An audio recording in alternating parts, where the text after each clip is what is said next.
Welcome to Start Here, a very special mini-series within Sugar Mama's Fire Play that is designed just for you.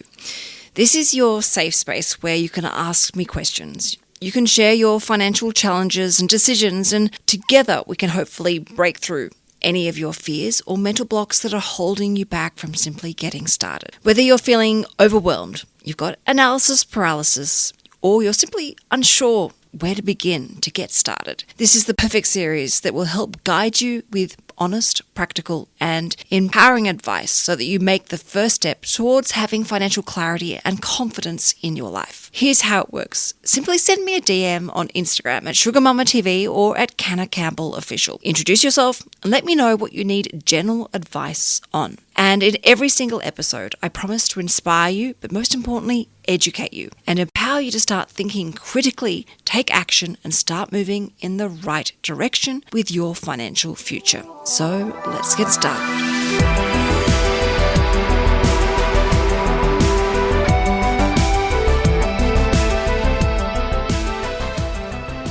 Welcome back, everyone. So today's episode is a question focused around whether someone should downsize the home or not. I received this DM saying, "Hi Canna, I'm a single mum in my 40s. I've been divorced for about a year now, and the only debt I have is our mortgage.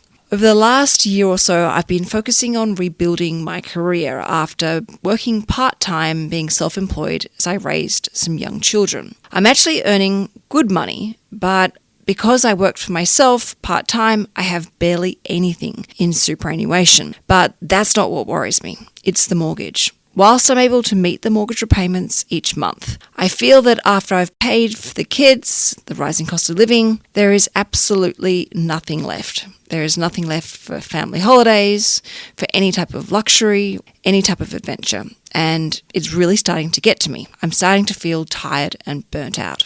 So I'm starting to wonder whether maybe I should downsize. You see, I'm in a fortunate position where I could potentially sell my house, clear my mortgage, and buy a smaller home and be mortgage-free. I really like the thought of this and be able to spend money again and enjoy money again, but I really don't know what is the best thing for my financial future. What should I do? I feel completely stuck. I feel completely overwhelmed. And I'm feeling pressure around me from other people to hurry up and make a decision." Wow. Okay. All right. There's a lot going on here, and I really hate that people have put pressure on you to hurry up and make a decision, because this is a huge one. And when you do make a decision, I don't want you to have any regrets, and I want you to know and understand all the pros and cons behind this massive decision. So the first thing is I want to get down to the basics and also the things that are obvious, but you may have maybe gotten lost with all the pressure around you. This decision is huge. It's also a really expensive decision. You have to pay for stamp duty when you go to downsize. Yes, because you're downsizing, the stamp duty cost won't be as big, but stamp duty is significant. It's a significant cash outlay. You're also going to have to pay for marketing costs with the agent. You've got your agent commissions, of course. Then there's a cost of moving. There's legal fees. And I don't know what mortgage structure you've got at the moment, but if you have a fixed mortgage, there may be some break costs involved. So you need to really sit down and think about all these numbers. Then you also need to go and get some advice. You need to start with real estate agents. Speaking to real estate agents that are in your area, that have been in your area for a really long time. And you need to start picking their brain as to what they think, but obviously with a grain of salt, because I've never met a real estate agent that didn't tell me to sell, because obviously they want to sell your property and they want to sell your property as soon as possible. But I'd be asking them some questions that really peels back the layers and gets a good insight into the way they think and what they would do. And be very careful of the sweeping headlines like property is grown by 5% of this area or 7% in this area. It's not actually quite as simple as that, and a good real estate agent will actually break it down, because there are different price points that have had different growth, and some price points have maybe even softened and come back. For example, when you speak to a real estate agent, like I did not that long ago, I actually discovered that properties that had a swimming pool were actually selling at a lot stronger price point above the reserve than ones that didn't. And then properties that had 5 bedrooms were actually not as in demand as properties that had 3 bedrooms. You really need to get the finer details as to where the profit could be made, what people are looking for, what people are buying for, and what people are willing to pay more just to be able to secure. But then, of course, it works the other way. If you're going to be buying back into the market, you're going to be downsizing. You don't want to downsize for very small financial gain. For example, you might sell for, say, $2 million, for example, but then when you realize you go to downsize, what you're downsizing to is, say, 1.5 or 1.8, and you're not actually really freeing up that much money after all. So this is why it's really important you get a really good understanding as to where the value is in the market. And don't just rely on one agent. Go and speak to at least 3 different agents. Ask them, what would they do if this was them? What are they seeing people asking for in property? Do they want a swimming pool? Do they want a garden? Do they want a particular property on the certain side of the suburb? You've got to be thinking about both sides of the coin, the price of selling and the price of buying back in. You want to have absolutely no regrets whatsoever. And of course, take your time. This is nothing that you should be rushing. Really tell the people around you that are putting pressure to hurry up and make a decision to just back off and allow you to get to this point when you are ready. But also at the same time, you need to make sure that you keep your finger on the pulse, because whilst the information that you're given by real estate agents is accurate at that point in time, things can very quickly change, and you might find the tune has changed, say 3 months later. So take your time, but stay close to your reliable, trusted sources of information at all times. And I have to say, this may be a great decision, but maybe the timing isn't right for you. Perhaps you do need to downsize and clear debt, but perhaps that's for further down the track. Perhaps that's in 5 years' time, 10 years' time, or perhaps when you go to retire and you want to look at things like the downsizer contribution rules, which of course may not necessarily be there, but these are the things that you really need to think about before you make such a big and expensive decision. Now, I'm not going to tell you whether you should sell or not because it's extremely personal, and only you know what is best for you. But what I can tell you to help you get started in working out what is the best thing for you is to think about your situation. Think about what you really value, what you really want. Perhaps you actually value having the security of a nice home that's worth lots of money and that it's growing in a wonderful area and a great price point, and that's eventually going to be your nest egg, and that you're happy with a bit of short-term pain for the long-term gain of the value of the house. Or perhaps you're at a different point in your life where your value system has changed and evolved. And in fact, you prefer the financial stability. You would prefer having a greater cash flow. You would prefer to have more time, more choice. You'd prefer to be able to invest more in experiences rather than having to pay that monthly mortgage repayment and those big interest bills that really do add up over time. Spend time exploring where your value system is. It will act as a great guide to lead you to a decision where you feel really comfortable and really confident within yourself. The other things I'm going to say with my financial planning cap firmly back on is, if you do decide to sell, please don't fall victim to the lifestyle creep. I know you've mentioned in your DM to me that there is no money for holidays and travel and any sort of form of luxury experiences. And yes, whilst selling your home and downsizing and being mortgage-free sounds fabulous, make sure the money that was originally used for mortgage repayments actually does go towards building your financial independence and financial stability and freedom. You have flagged with me in your DM that you barely have any money in superannuation because you took time out of the workforce to raise children. And because you were self-employed, no one was contributing to your superannuation. I think it's amazing that you're aware of this concern, of this gap, that you are somewhat behind. But by putting the right strategies in place today, you can quickly make up for that lost time and get yourself back on track again. And this is why I say, if you do decide to sell, I highly recommend looking at replacing those mortgage repayments with a very healthy, respectful balance between your superannuation and investing, as well as your own lifestyle and living expenses. And this is where a financial planner can come in and really offer some wonderful, high value personal advice where they sit down and do a budget with you. And you look at what the new cash flow will look like if you were to be mortgage free. And they can work with you a really healthy split where some money goes towards an international holiday each year for you and your kids, and some money goes into superannuation through salary sacrificing or an after-tax contribution. And perhaps, if appropriate, some money goes towards investing or perhaps even a debt recycling strategy. This is the value of a financial planner. They will leave no stone unturned, and they will show you all the different options that are available to you so that you don't just simply downsize and then use the money that you were originally using for mortgage repayments to just spend on stuff, on luxury, on the things that necessarily will not actually help improve your financial situation. Because the last thing you want to do is continue on spending lots of money. Wake up at age 60 or age 65 and realize, wow, I have a smaller home. Yes, no mortgage, but I still have barely anything in superannuation, even though I'm back in the workforce again and I'm being paid super guarantee. So you've got to be really proactive here. You've got to be really aware and you've got to be really informed, and you've got to put things in place the moment you make this decision. And I know that you've mentioned you want to retire and that you are worried about super, but we need to get really clear about exactly what you want. I've touched on the importance of understanding your value system, what's important to you now. And just so you know, your values do change. They change as our life changes. Our values tend to change when we have children. Our values change when we lose a loved one. Our values change when relationships break down. Our value changes when we have a health impact. It is very normal and natural. And that's why your financial strategy should always evolve with you, and you should always be in tune to what is important to you, what makes you feel happy inside, what makes you feel safe, what makes you feel insecure, and also what makes you feel excited and empowered at the same time. So you need to spend some time after you've worked out your values is to get it crystal clear about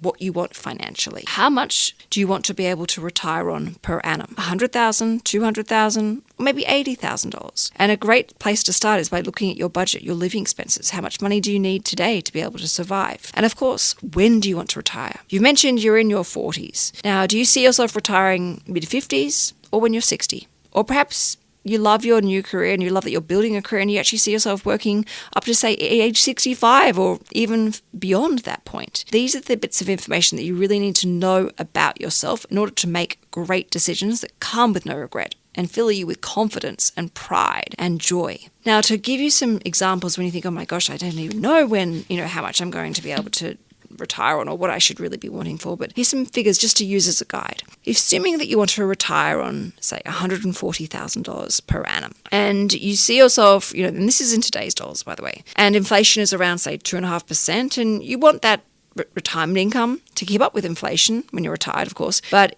you want it to last, say, 25 years. So, if you retire at 60, that money's going to run out around about age 85, which is at the current life expectancy. And we assume a net return of, say, 7.5% per annum. In order to be able to retire on $140,000, lasting 25 years, with a net return of 7.5%, you're going to need about $2 million in superannuation. So you need to get professional, personal advice from a licensed financial planner who can not only help make sure that you have that $2 million, if this is your figure, that is, but also can help make sure that you get there on time. And the great thing about a financial planner, not only are they going to turn every single stone over for you to have a look and analyze and consider and look at all the different tools and options and strategies that are available to you today that you can get started with. They're going to give you some powerful projections, and they'll also be able to give you some powerful comparisons through those projections where they can look at the option of selling now, downsizing, having no mortgage, putting, some great contribution strategies and saving plans and investing plans in place and run some numbers and look at those projections and see where that lands and if that's in alignment to your goals. But they can also look at the option of delaying selling, perhaps holding on a little bit longer, increasing the value of your home even, and then downsizing later on, where you can then put a nice fat lump sum into superannuation that tops you up to that $2 million perhaps. They will run the finer numbers with you. They'll look at the finer details and go through absolutely everything. And they will not let you make any decisions unless they know that you understand all the pros and cons, but also all the opportunities, all the costs, all the risks. And then you can make that decision. And that is when you tell people around you who are pressuring you that you're ready, you've made a decision. You're not going to be impacted by people who don't know the finer details of what really is going on for you. But if you do decide to hold on, I also want to point this out as well. Right now, things might be tight. But can I also point out, you're just in your 40s. You're still so young. It won't necessarily always be like this. You have 20 years of earning potential ahead of you. It sounds like you have an exciting career path in front of you with lots of things happening and filled with so many opportunities to actually earn more and make more money that your situation may actually organically improve, and you actually look at this situation 2 years down the track going, oh wow, I'm actually earning more money and I'm meeting my mortgage repayments without any stress. And guess what? There's been money left over and we have been able to go on a holiday. Things are actually easier. I just needed to hold on and just understand that life sometimes does get tough. Life can be tight. And this is just a part of the natural part of life. And actually, I've come out of this with a greater respect of my finances and my budget and learning how to manage my money in a better way. This could be a blessing in disguise. Just because it's tight, just because it's tough, doesn't mean you need to throw the towel in and quit. I am completely neutral in this situation. I'm not encouraging you to sell, and I'm certainly not encouraging you to hold on. I'm encouraging you to really go deep and think about absolutely everything. You also need to take into consideration that whilst you have young children living with you, again, it's not always going to be like this.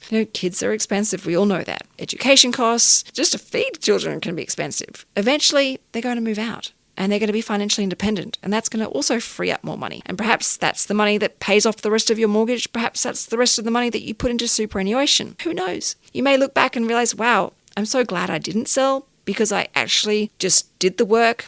It got tough. I didn't like it, but I tightened my belt and I paid my home off. And I was also able to put money into superannuation. And not only do I have the same home, I haven't had to downsize, and I've also got enough money in superannuation. But quite often, this is going to involve investing in a financial planner and spending time with a financial planner who can not just quickly run numbers for you and compare them for you and talk about different ideas and strategies. They'll actually put them in place for you. They'll implement them and they'll review those ideas, those strategies, the progress, the projections every single year, if not twice a year, so that you stay on track and you are living a life that is in alignment to not just your values, but also your goals and dreams. And you're enjoying life more. You feel more confident, you feel more stable, and you know that you made the best decision possible. So what I recommend you do is please take your time. Do your research, look into all the expenses in selling versus holding on, including the cost of interest over the long run. Get advice.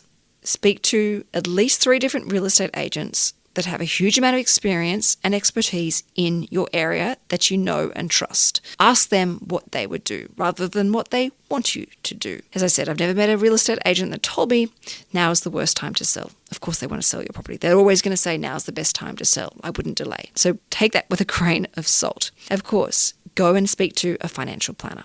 Talk to them about what's important to you, what you're worried about, what you can do to reduce those fears and those risks. Get really clear about your goals. How much do you want to retire on and when? How long do you want that money to last? And what are your values? Do you value stability, freedom, cash flow, abundance even? And you're happy to have a smaller home that's not worth as much. Or perhaps you really love your home and it would break your heart to actually have to sell it. And you've made beautiful connections in your neighborhood and you don't want to rock the apple cart. You love what you've built and you're proud of it. And you've managed to get through, a divorce and come out the other side with that home as proudly yours for all the work that you put into it and raising your children. So think about your goals and dreams. Think about your values and get a financial planner to run the projections for you. Selling versus not selling. Selling versus selling further down the track. Get them to go through your budget. Perhaps you're just doing a few things wrong with your budget and cash flow. Perhaps there's saving opportunities for you there. But I will say this. Your superannuation needs to be up there as a priority. You have got to rebuild it, whether you sell or not. You've got to pay attention to it. You've got to get advice as to how you can get extra contributions in there, if